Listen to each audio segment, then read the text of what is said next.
بسم اللہ الرحمن الرحیم۔ السلام علیکم ناظرین، آپ یوٹیوب چینل دیکھ رہے ہیں، میں عمران خان ہوں۔ ڈونلڈ ٹرمپ کا جو بیان ہے، جہاں پہ مذمت کرنی ہے، جہاں پہ بات کرنی ہے، جہاں پہ منہ کھولنا ہے، وہاں ان کا منہ کھلتا ہی نہیں ہے۔ ڈونلڈ ٹرمپ کا سٹیٹمنٹ ہے نا، اور اب تو وہ عملی جامہ پہنانے کی بات بھی کر رہے ہیں۔ وہاں پہ جناب اسرائیل کی گورنمنٹ نے باقاعدہ کہہ دیا، ان کا جو وزیر دفاع ہے اس نے بھی کہہ دیا، ان کا جو وزیر اعظم ہے نتن یاہو اس نے بھی کہہ دیا، اور ڈونلڈ ٹرمپ نے دوبارہ بھی سٹیٹمنٹ دے دیا کہ میں امریکن فوجی نہیں بھیج رہا، لیکن اسرائیل جنگ کے بعد غزہ کو جب خالی کروا لے گا، اب یہ ہمیں اشارہ مل رہا ہے کہ ایک دفعہ پھر جنگ ہونے جا رہی ہے اور یہ غزہ خالی ہو جائے گا۔ یہی کوشش ہے نا کہ اس خطے سے فلسطینی نکل جائیں، وہ یہاں پہ نہ رہیں اور یہ کنٹرول سارا کا سارا اسرائیل کے پاس چلا جائے۔ تو اسرائیل کے پاس نہیں جائے گا، امریکہ کے پاس جائے گا، کنٹرول تو چلا گیا۔ تو وہ جس کی پاکستان ہمیشہ مخالفت کرتا رہا، پوری دنیا کرتی رہی، وہ تو ہو گیا۔ اب اس کے اوپر جو ہے دنیا پوری مذمت کر رہی ہے، ڈونلڈ ٹرمپ کے سٹیٹمنٹ کے خلاف کھڑی ہو رہی ہے۔ شہباز شریف کا منہ نہیں کھل رہا، زرداری صاحب کا منہ نہیں کھل رہا، آرمی چیف اس کے اوپر کوئی لب کشائی نہیں کر رہے، باقی کوئی بندہ اس کے اوپر بول ہی نہیں رہا پاکستان کے اندر۔ یعنی اس کو جواب دینے کے لیے بھی ان کے اندر جرت نہیں ہے۔ اور یہاں پہ ایک بندہ جو ہے اس نے کہتے ہیں گالی نکالی ہے، دہشت گردی کا پرچہ دے دو۔ تو یہ کرائٹیریا ہے جناب، اور یہ بزدلی ہے اور تو کچھ نہیں ہے۔ اور ادھر جناب جو عجیب و غریب حرکتیں کی ہیں بلاول نے، جا کے جو تماشا لگایا پاکستان کا اپنا اور اپنے خاندان کا، وہ میں دیکھ کر حیران ہوں۔ اور پہلے تو میں نے تصویر دیکھی، میں نے کہا یہ کوئی فیک، یہ آپ ذرا دیکھیں تصویر، یہ بلاول کی تصویر ہے، یہ دیکھیں، یہ ڈونلڈ ٹرمپ پیچھے آپ کو نظر آ رہا ہے، سامنے بلاول ایک دفعہ کیمرے کی طرف منہ کر کے اور ایک طرف دوسری طرف منہ کر کے جو ہے وہ بلاول نے اپنی تصویر بنائی، دو پوز یہاں پہ رکھ کے بنائی ہے۔ اب ہم پروڈکشن کے لوگ ہیں تو ہمیں آئیڈیا ہو رہا ہے، میں آئی ایم ناٹ شیور، لیکن کچھ اور دوست بھی میرے یہی کہہ رہے ہیں کہ یہ اسکرین ہے، یہ ڈونلڈ ٹرمپ نہیں ہے۔ یعنی یہ ممکن نہیں ہے نا کہ امریکی پریزیڈنٹ جو ہے وہ خطاب کر رہا ہے سامنے کھڑے ہو گئے، تو آپ اس کی طرف پٹ کر کے تو آپ اپنی فوٹویں بنا رہے ہیں۔ اب چڑیا گھر میں تو نہیں آئے ہوئے نا کہ پیچھے شیر کھڑا ہے یا بھالو کھڑا ہے تو آپ جناب اس کی طرف پٹ کر کے آپ اپنی فوٹویں بنا رہے ہیں، یہ نہیں ہو سکتا، ایسا ہوتا نہیں ہے۔ تو یہ جو کھچ ماری گئی ہے نا، یہ پیچھے کوئی اسکرین ہے، اور میرے خیال میں جس طرف کو یہ بلاول کا منہ ہے نا، اس طرف کو بہت دور کہیں پہ ڈونلڈ ٹرمپ ہوگا۔ تو اتنی دور بٹھایا گیا بلاول کو کہ شاید وہاں پہ پھر یہ اسکرین تھی، تاکہ جو دور بیٹھے ہوئے وہ اسکرین کے اندر نظارہ کر لیں اور ڈونلڈ ٹرمپ کو قریب سے دیکھ لیں۔ تو بظاہر یہ ایک اسکرین نظر آتی ہے، میں آئی ایم ناٹ 100% شیور، لیکن میری اپنے جتنے بھی پروڈکشن کے ساتھیوں سے بات چیت ہوئی ہے وہ سارے یہ کہہ رہے ہیں کہ خان صاحب یہ اسکرین ہی ہے، یہ ڈائریکٹ ڈونلڈ ٹرمپ ہو نہیں سکتا۔ اس کی دو تین وجوہات ہیں، ایک یہ کہ ڈونلڈ ٹرمپ تقریر کر رہا ہو اور ایک لڑکا کھڑا ہو جائے فرنٹ رو میں اور اس کی طرف پیٹ کر دے تو اور سیلفیاں بنوانا شروع کر دے، تو یہ تو نہیں ہو سکتا۔ دوسری چیز یہ ہے کہ بلاول اتنا قریب جا کے بیٹھ جائے، یہ بھی نہیں ہو سکتا۔ دوسرا تھوڑا جو کلر کمبینیشن ہے نا، اس سے بھی آئیڈیا ہوتا ہے کہ یہ کوئی فوٹو بنائی گئی ہے اسکرین کے سامنے۔ تو ایک تو بے وقوف بنانے کی انہوں نے کوشش کی کہ بلاول جا کے پہلی لائن میں بیٹھ گیا، دوسرا اس کے بعد بلاول کا ایک خطاب دکھایا جو کسی اور ایونٹ کا تھا، یعنی اس جگہ کا نہیں تھا، وہاں ڈونلڈ ٹرمپ کی موجودگی میں خطاب نہیں ہوا۔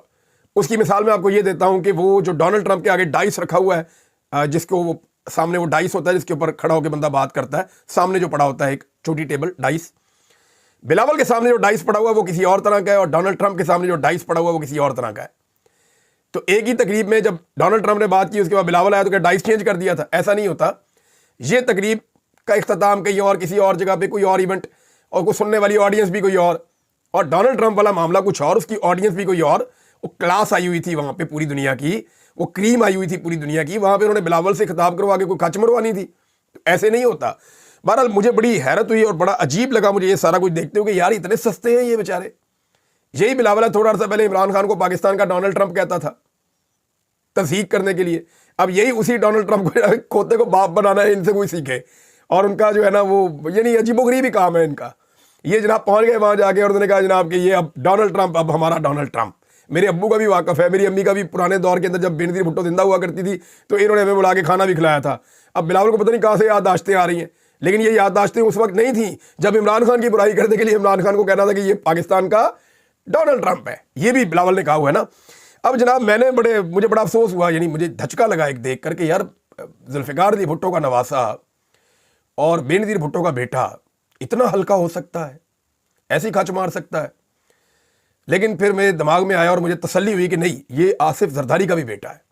بلاول زرداری جو ہے وہ خالی ان کا نہیں ہے خون، یہ آصف زرداری کا بھی بیٹا ہے، تو یہ اس طرح کر سکتا ہے۔ میں نے اپنے آپ کو یہ سوچ کے تسلی دی اور مجھے اچھی خاصی تسلی ہو گئی یہ سوچنے کے بعد۔ اب جناب اگلی خبر ہے اور بڑی خبر ہے، پاکستان کے اندر یوم سیاہ کے حوالے سے تیاریاں کی جا رہی ہیں اور کئی جگہوں کے اوپر دفعہ 144 لگائی جا رہی ہے، کئی جگہوں کے اوپر چھاپے مارے جا رہے ہیں۔ پاکستان تحریک انصاف کے پنجاب میں جتنے اہم رہنما ہیں ان کے ڈیروں پہ، دفاتر پہ اور ان کے گھروں کے آگے جو ہے وہ